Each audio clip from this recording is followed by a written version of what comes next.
Martanin zuciya. Assalamu alaikum. Malam ya haka? Maryam,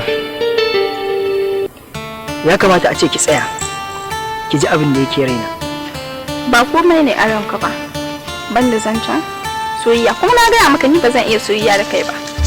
Maryam, kada ki manta da cewa magabatanmu sun gaya mana cewa dukkan wanda ya jefe ka da kalmar soyayya ka rama masa da kalmar so. Haka zalika duk wanda ya jefe ka da kalmar ki ka rama masa da kalmar ki. Hakika na ji daɗin marin da kika yi min.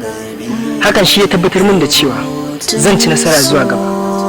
Maryam, ki tsaya ki sani cewa ina son ki idan kin tsane ni. Ki harbe ni da kibiya, amma dan Allah kar ki harbe ni a zuciyata. Saboda anan kike.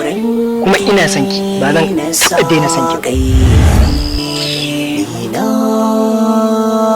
Yarda da ke Martanin zuciya.